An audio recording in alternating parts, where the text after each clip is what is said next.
Hello, everybody. This is Joseph P. Farrell with news and views from the Nefarium on Thursday, March 22nd, 2018. And there is something going on in the Nefarium. I don't know exactly what it is, but there's some interesting context for this story. I want you to think back a couple weeks ago. This is part of the context for this story. A couple of weeks ago, there was a story that a lot of the frozen funds of Muammar Gaddafi, the murdered Libyan dictator, had gone missing. There were about 11 billion euros in various accounts, primarily in Belgium, and about 5 billion euros of that has gone missing. I think that there is a story brewing here. Something is up, because today's main story,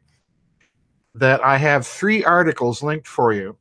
2 of them are about the arrest and questioning of the former president of France, Nicolas Sarkozy, for questioning concerning some campaign contributions that he allegedly received from the murdered Libyan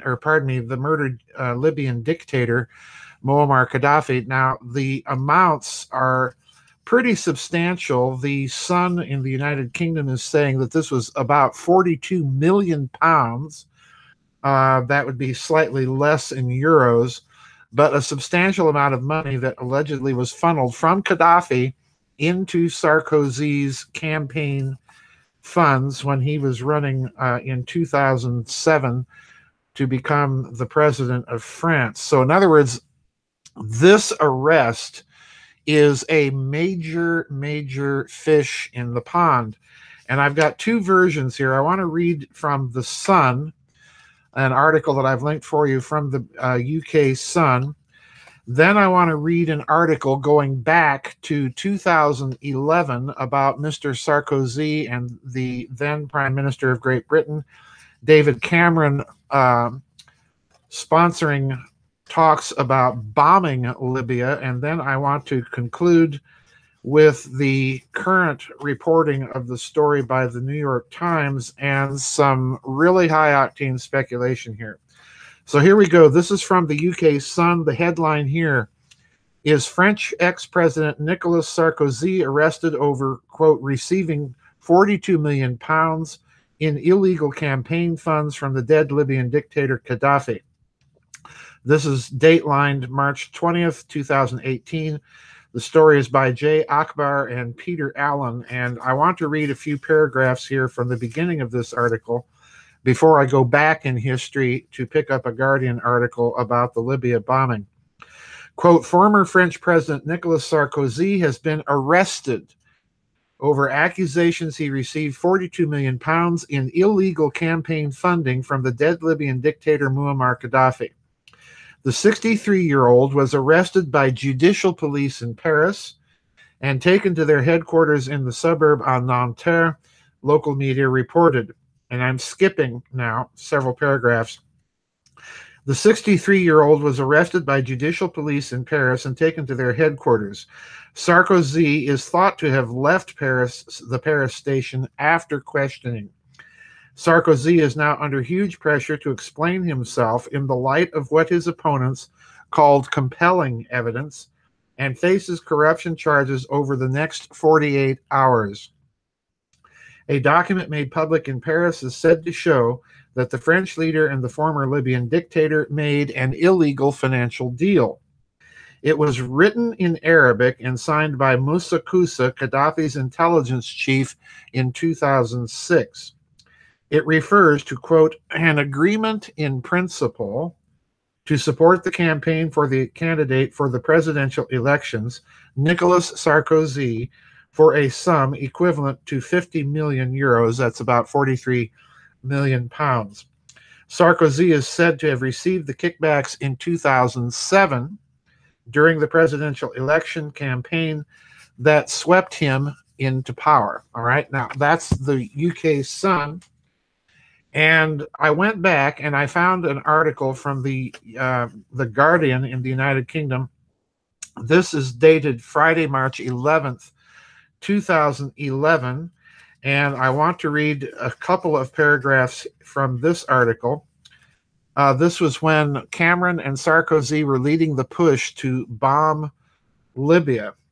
Quote, pardon me, as the EU foreign policy chief, Lady Ashton, warned that a no-fly zone could risk civilian lives in Libya, the French president told an emergency EU summit in Brussels that airstrikes may soon be justified. Quote, the strikes would be solely of a defensive nature if Mr. Gaddafi makes use of chemical weapons or airstrikes against nonviolent protesters, unquote, Sarkozy said. The French president qualified his remarks by saying he had many reservations about military intervention in Libya, quote, because Arab revolutions belong to Arabs, unquote. Sarkozy said he had won the support of David Cameron, the British prime minister at the time, for his plan, which would have to be approved by the UN, Arab states, and Libyan opposition groups. Downing Street sources declined to be drawn on his remarks, but Sarkozy appears to have set out the key events, use of chemical weapons or airstrikes against civilians that would give legal cover for a military action. In a joint letter issued on the eve of Friday's summit, Sarkozy and Cameron warned that Gaddafi might be guilty of crimes against humanity. This could give Britain and France the necessary legal cover under the Geneva Conventions for a no-fly zone or targeted airstrikes. Now, we know, folks, that Gaddafi has had at that time a history of supporting various terrorist movements. There, to this day, people that suspect that he was involved in the Pan Am Lockerbie bombing incident. So, in other words, the cover story here that they're trying to use just kind of boggles my mind. And this is one of the key reasons I think there's something else entirely behind all of this. And I'm going to be speculating on that at the end of today's news and views. But anyway, one final paragraph from this 2011 article. This is the second to the last paragraph. Quote, Mark Rutte, the Dutch prime minister, and I recently blogged about Prime Minister Rutte and his remarks about the refugee policy in Europe. Mark Rutte, the Dutch prime minister, said, quote, I find it a crazy move by France to jump ahead and say, I will recognize the transitional government in the face of any diplomatic practice is not the solution for Libya, unquote. So in other words, what really this is all about is forming a new government in Libya and getting rid of Gaddafi. So let's go back to the contemporary reporting of Sarkozy's arrest and questioning, this time by the New York Times. I want to point out, one paragraph in the New York Times article. The Times article is titled, Nicolas Sarkozy, ex-president of France, is held for questioning on Libyan cash. And the paragraph that I want you to focus on is this paragraph that indicates that this investigation began shortly after, within a year after the Benghazi incident that, of course, embroiled the United States in all of this, Secretary of State Clinton and all of this, and so on. This paragraph reads, quote, the suspicions behind this case first emerged in 2012 when the investigative news website Mediapart published a report suggesting that Mr. Sarkozy's 2007 campaign had received up to 50 million euros, or nearly $62 million at current exchange rates, from the regime of Colonel Gaddafi, the longtime Libyan strongman who was killed in 2011. Such support would have violated France's strict campaign laws, which cap spending and prohibit foreign funding. All right. So in other words, the plain and simple story, if you want it country simple, is that the former president of France received approximately 50 million euros from Muammar Gaddafi for his presidential campaign, and then turned around and bombed Libya, turned on his campaign financer. And of course, we all know how the horrible way that Mr. Gaddafi was finally murdered during all of that upset about Benghazi. So What's my suspicion here? Folks, I have a very, very strong intuition, and it's nothing more than this, but I have a very strong intuition and suspicion that, first of all, this is one of the first major arrests. I do not think that this is unrelated to the story that emerged a couple of weeks ago about missing Libyan money in those Belgian banks. This money was supposedly frozen, and yet about 5 billion euros out of an 11 billion frozen assets in Belgian banks has gone missing. So number one, there's something going on with Libya. There's something going on with its finances. And now it's reached out to engulf the former president of France. Like I said, this is a huge fish in the middle of the story for this kind of arrest. Now, back when Gaddafi was murdered, it was also speculated on the internet that part of the reason for his overthrow and part of the reason for the Western allies' involvement in Libya was that Gaddafi was planning to start a bank without any central bank, and a bank that would have had gold-backed currency and which would be issuing debt-free money. So there was a lot of speculation. I do not discount this at all, given now that we've got this entanglement of the Benghazi episode, all of the allegations that have been made in the press and the news over the years about the pay-for-play schemes that were going on in the Clinton campaign. Now we've got the former president of France with campaign finance allegations. What I'm suggesting here is that not only is the Belgian missing money part of this story, although there's nothing in any of these articles that yet connects it, I'm also suggesting that that's part of the story. I'm suggesting that maybe we were looking at some very true things when people began to speculate that the Libyan dictator's plans were an assault on the central banking powers that be. And Sarkozy now is front and center.